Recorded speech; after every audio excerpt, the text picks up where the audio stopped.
Hello friends, मैं हूं गौरव और हाल ही में मेडिकल साइंस का सबसे बड़ा चमत्कार हुआ है। यूके के रिसर्चर्स ने एक ऐसे सुपर बेबी को पैदा किया है जिसके पास 2 नहीं बल्कि 3 अलग अलग लोगों के डीएनए मौजूद है। मतलब उसे 2 पेरेंट्स नहीं बल्कि 3 पेरेंट्स ने जन्म दिया है। इसका मतलब ये होता है कि उसकी सुपर पावर है स्ट्रॉन्ग इम्यूनिटी, क्योंकि अभी इस टेक्निक की वजह से ऐसा क्लेम किया जा रहा है कि वो कभी भी किसी भी माइटोकॉन्ड्रियल जेनेटिक डिजीजेस का शिकार नहीं हो सकता। यस, नॉर्मल जेनेटिक डिजीजेस के अलावा mitochondrial genetic diseases is also a grave problem. देखो, शायद आप ये नहीं जानते होंगे, लेकिन हर एक सेल में जो माइटोकॉन्ड्रिया होता है ना, जिसे आपने सुना होगा, वो हमारे सेल्स का पावर हाउस होता है, क्योंकि वहां पर एटीपीज बनते हैं। एटीपीज यानी एडिनोसाइन ट्राइफॉस्फेट मॉलिक्यूल्स जो हमें एनर्जी प्रोवाइड करते हैं। उस माइटोकॉन्ड्रिया का भी खुद का एक अलग सा डीएनए होता है, जो न्यूक्लियर डीएनए यानी हर एक सेल के न्यूक्लियस में प्रेजेंट डीएनए से अलग होता है। और एक स्टडी में पता चला कि अगर इस डीएनए में कोई म्यूटेशन होता है या फिर मदर का डिफेक्टिव माइटोकॉन्ड्रिया बेबी में ट्रांसफर होता है तो वो बेबीज माइटोकॉन्ड्रियल डिजीजेस का शिकार होते हैं। अब यहां पर मैंने स्पेसिफिकली मां के डीएनए की बात इसीलिए की है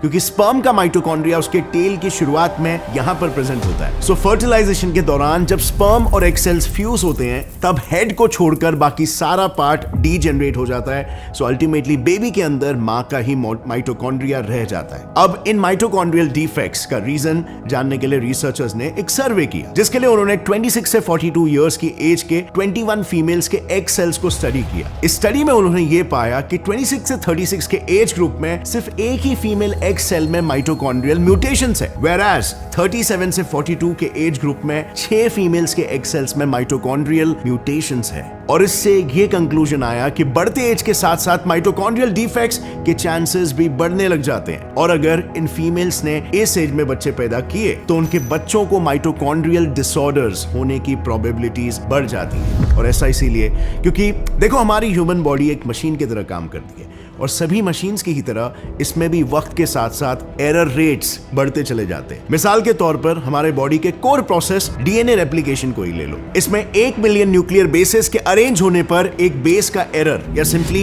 एक बेस पेयर गलत लग जाता है और इन एरर्स का रेट उम्र के साथ साथ बढ़ते चला जाता है। माइटोकॉन्ड्रियल डीएनए में भी कुछ ऐसा ही होता है, बस सिर्फ फर्क यहाँ पर इतना है कि यहाँ पर एरर रेट न्यूक्लियर डीएनए के मुकाबले पहले से ही 1000 गुना ज्यादा होता है। दरअसल न्यूक्लियर डीएनए को ढेर सारे एंजाइम्स और प्रोटीन्स प्रोटेक्ट करते हैं, जो प्रोटेक्शन माइटोकॉन्ड्रियल डीएनए के पास नहीं होता है। और इस वजह से माइटोकॉन्ड्रियल डीएनए ज्यादा जल्दी डैमेज होता है, जिससे कई सारी जानलेवा बीमारियां होती है। मिसाल के तौर पर जेसिका का ही केस ले लो। जेसिका को एक माइटोकॉन्ड्रियल डिजीज है, लेज डिजीज, जिसकी वजह से उसका ब्रेन सड़ना शुरू हो गया है और इस वजह से उसका मोशन डेवलपमेंट स्लो हो गया है और आज अनफॉर्चुनेटली उसे ट्यूब्स के जरिए खाना खिलाना पड़ता है। डॉक्टर्स के मुताबिक ऐसी कोई भी ट्रीटमेंट मेडिकल फील्ड में अवेलेबल नहीं है जो जेसिका की हालत को पूरी तरह से सुधार सके। इनफैक्ट उनका तो ये तक कहना है कि वो ज्यादा दिन तक नहीं टिक पाएगी, क्योंकि माइटोकॉन्ड्रियल डिजीजेस बॉडी के किसी भी वाइटल ऑर्गन, जिसकी ब्रेन, लंग्स, हार्ट, किडनीज के सेल्स को अफेक्ट करके उन्हें इस तरीके से डैमेज करते हैं कि लोगों को cardiovascular diseases, diabetes, liver and kidney failure जैसे जानलेवा बीमारियां हो जाती है, अल्टीमेटली जो उनके मौत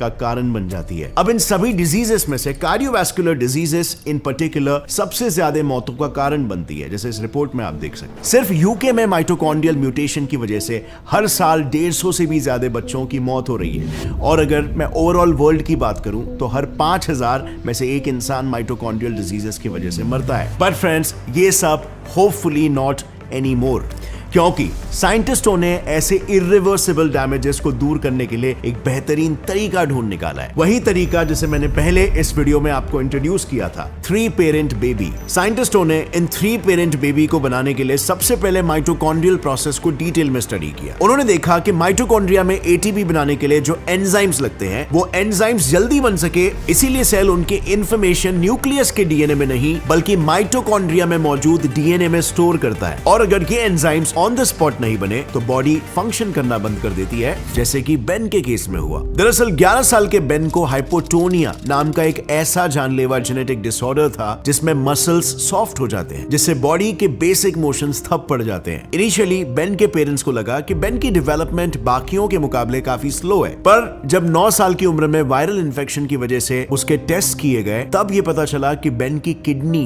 धीरे धीरे फेल हो रही है और इसके हार्ट में कई सारे ब्लॉकेजेस है। इस डायग्नोसिस के बाद तुरंत उसके ट्रीटमेंट की शुरुआत हुई, लेकिन अनफॉर्चुनेटली ट्रीटमेंट का कुछ असर होने से पहले ही उसकी हार्ट अटैक से मौत हो गई। अब बेन के साथ ऐसा क्यों हुआ, आइए 2 मिनट्स में से बहुत ही जल्दी समझते हैं। बेसिकली एटीपीज बनाने के लिए माइटोकॉन्ड्रिया एक 3 स्टेज प्रोसेस सेल्यूलर रेस्पिरेशन को फॉलो करता है, जिसके फर्स्ट स्टेज में ही ग्लूकोज साइटोप्लाज्म में ही 10 स्टेप के ग्लाइकोलिसिस प्रोसेस के जरिए 2 मॉलिक्यूल्स एटीपीज के बनाता है, जिसका एंड प्रोडक्ट पायरुवेट होता है। अब इसके बाद ये पायरुवेट जाता है माइटोकॉन्ड्रिया में, जहां 8 स्टेप के क्रेब्स साइकिल के जरिए अगेन 2 एटीपीज बनाता है along with 2 by products NADH2 और FADH2। अब यहाँ पर जैसे आप देख सकते हो टोटल 18 स्टेप्स होने के बावजूद भी सिर्फ 4 मॉलिक्यूल्स ही एटीपी के बने हैं, जबकि हम सब ये जानते हैं कि एक सेल एक टाइम पर टोटल 38 मॉलिक्यूल्स एटीपीज बनाता है। सो बाकी के 34 एटीपीज कहां बनते हैं? तो वेल इसके लिए ना ये जो बाय प्रोडक्ट्स है NADH2 और FADH2 ये जाते हैं माइटोकॉन्ड्रिया के इन F1 पार्टिकल्स पर। यहाँ पर electron transport chain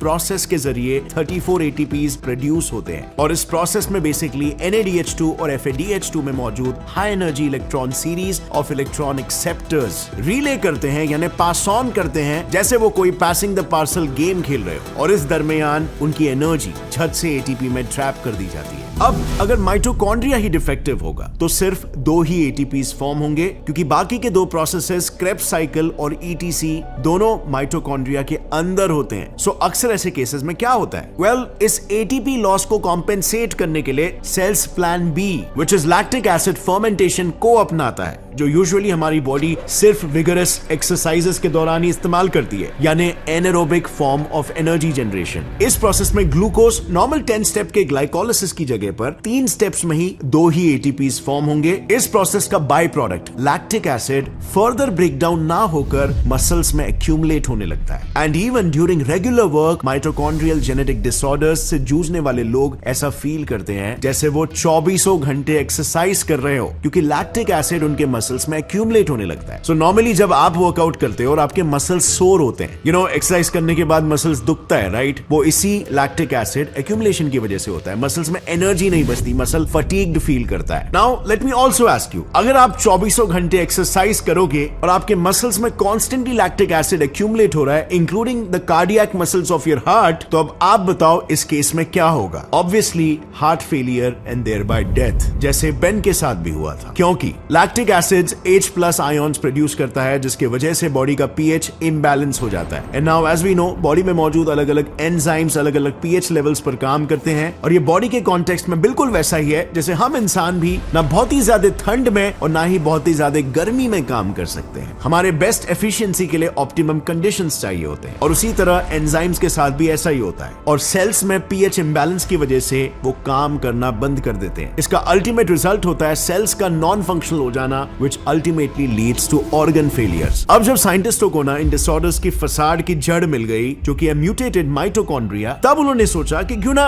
in vitro fertilisation IVF या सिंपली टेस्ट ट्यूब बेबी के मेथड के जरिए इस डिफेक्टिव माइटोकॉन्ड्रिया को किसी दूसरे फीमेल के हेल्दी माइटोकॉन्ड्रिया से रिप्लेस कर दिया जाए। लेकिन जब 1996 में पहली बार इस प्रोसीजर को ट्राई किया गया, तब रिजल्ट्स काफी हार्ट ब्रेकिंग थे, क्योंकि इस प्रोसीजर द्वारा पैदा हुए बच्चों का ब्रेन अंडर डेवलप था और उनके मेन न्यूक्लियर DNA में डिफेक्ट्स आने लग गए थे। जबकि यही सेम प्रोसीजर जब चूहों पर ट्राई किया गया था तो वो टेस्ट एकदम सक्सेसफुल हुए थे। दरअसल इस पूरे प्रोसेस की शुरुआत 1980s में चूहों पर सबसे पहले हुई थी, जिसमें न्यूक्लियस को छोड़कर सारा साइटोप्लाज्म इंक्लूडिंग सेल ऑर्गेनल्स को दूसरे चूहों के एग सेल्स में सक्सेसफुली ट्रांसफर कर दिया गया था। इस सक्सेस के बाद 1996 में इस प्रोसेस को ह्यूमंस पर अप्लाई करने की परमिशन मिल गई, बट सैडली उन्हें ह्यूमंस पर इसके नेगेटिव इफेक्ट्स दिखे, जिसकी वजह से FDA ने इस प्रोसेस पर बैन लगा दिया और ये कॉन्सेप्ट बस एक थियरी ही रह गई। Until 2004 जब UK के the human fertilization and embryology authority HFEA ने इस डिमेंशन में अपनी जिज्ञासा दिखाई, and with a minor change उन्होंने 2 नए टेक्निक्स डेवलप किए, जिसके जरिए 2016 में पहला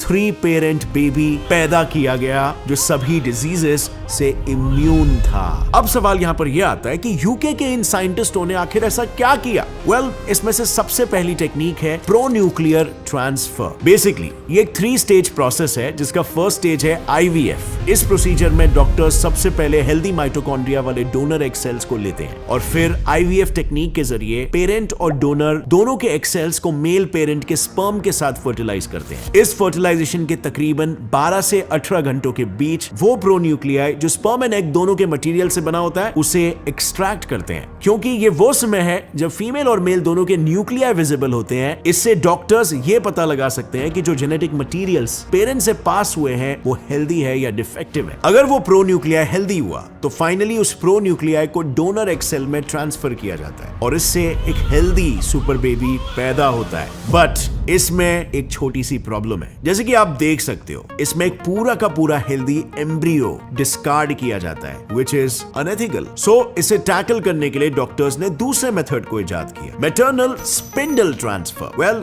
ये प्रोसेस भी उसी के जैसा है, बस इसमें फर्टिलाइजेशन के पहले न्यूक्लियस को रिमूव करके डोनर एग सेल में ट्रांसफर किया जाता है और ये पूरा प्रोसेस होता है सेल डिवीजन के सबसे इंपॉर्टेंट फेज मेटाफेज में, क्योंकि इस फेज में क्रोमोसोम्स अलाइन होते हैं, जिसके वजह से उनको सेग्रीगेट करना और उनमें डिफेक्ट स्पॉट करना इजी हो जाता है। लेकिन एक मिनट, यहां पर सोचने वाली बात यह है कि अगर मदर का माइटोकॉन्ड्रिया डिफेक्टिव है तो डायरेक्टली फादर का माइटोकॉन्ड्रिया ना लेते हुए किसी अनजान डोनर का माइटोकॉन्ड्रिया क्यों लिया जाता है? तो देखो, इसका जवाब है माइटोकॉन्ड्रियल पॉपुलेशन। क्योंकि जहां पर एक स्पर्म में 50 से 75 माइटोकॉन्ड्रियाज होते हैं, वहीं पर एक एग सेल में 100 मिलियन माइटोकॉन्ड्रियाज होते हैं। ऐसा इसीलिए क्योंकि फीमेल एग सेल स्पर्म से 400 टाइम्स ज्यादा बड़ा होता है और इसीलिए डोनर हमेशा एक फीमेल एग सेल ही चाहिए। खैर, भले इसमें एक स्ट्रेंजर का एग सेल इस्तेमाल किया हो, यहाँ पर सक्सेस रेट फिर भी 70 से 80% होता है। यानी 70 से 80% चांसेस है कि हेल्दी सुपर बेबी पैदा होगी ही। लेकिन फ्रेंड्स, हर सिक्के के 2 पहलू होते हैं, जैसे आपको पता है। I mean, even if baby detected genetic disorder से अब इम्यून हो चुकी है, there are still higher chances कि जब उस फर्टिलाइज्ड एग को मदर के वूम्ब में ट्रांसफर किया जाएगा तो मैटरनल एज, एनवायरमेंटल फैक्टर्स और हेल्थ कंडीशंस की वजह से एम्ब्रियो डेवलपमेंट में प्रॉब्लम्स हो सकती है। और ऐसा ना हो इसलिए साइंटिस्टों ने एक आर्टिफिशियल वूम्ब भी डिजाइन कर लिया है, जिसमें एक बेबी के डेवलपमेंट के लिए लगने वाले सभी न्यूट्रिशंस मौजूद होंगे। अब एग्जैक्टली आर्टिफिशियल वूम्ब कैसे काम करता है, एक रेवोल्यूशनरी टेक्नोलॉजी है। इसे ऑलरेडी मैंने इस वीडियो में यहाँ पर पूरी तरीके से एक्सप्लेन किया इन डिटेल। आपको इसे मिस बिल्कुल नहीं करना चाहिए, बहुत ही इंटरेस्टिंग वीडियो है। और अगर फ्रेंड्स आपको ये वीडियो देखकर कुछ भी नया सीखने मिला, एक लाइक जरूर ठोकना। Get set fly science channel को सब्सक्राइब कर लो और बेल नोटिफिकेशन दबाओ ताकि आगे आने वाली हमारी कोई भी वीडियो की अपडेट आप मिस ना कर सको। See you next time. As always, stay curious, keep learning and keep growing. Jai Hind.